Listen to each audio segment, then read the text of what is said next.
నరికి చంపి ముక్కలు ముక్కలుగా చేసి కుక్కర్లో ఉడికించి దాన్ని మళ్ళీ దంచి ఆ తర్వాత దాన్ని పొడి చేసి పక్కనుండే జిల్లెలు కూడా చెరువులో కలపడం అయితే జరిగింది. సో అసలు ఆనవాళ్ళు కూడా లేవు. దీని గురించి మీరు ఏం చెప్తారు చెప్పండి. అసలు ఏం చెప్పాలో కూడా తెలియట్లేదు. ఆల్రెడీ నిన్న నేను ఈ కొన్ని కేసెస్ నా దగ్గర ఉన్న కేసెస్ కొన్ని చూస్తూ ఉన్నాను నేను.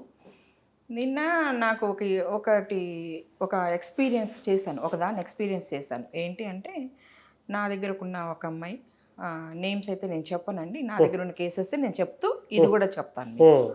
ఆ అమ్మాయి జాబ్ చేస్తుంది, వాళ్ళ హస్బెండ్ ఏం జాబ్ చేయడు, ఒక బాబు ఉన్నాడు. ఆ అమ్మాయి జాబ్ చేస్తుంది కాబట్టి ఆ అమ్మాయిని అడిగి ఇల్లు కొనుక్కుందామని చెప్పి ఆ అమ్మాయి నగలన్నీ అమ్మించుకొని ఇల్లు ఆయన పేరు మీద కొనుక్కున్నాడు. ఓకే, తర్వాత ఈ అమ్మాయిని కొట్టడం, తిట్టడం, సంతకాలు పెట్టించుకొని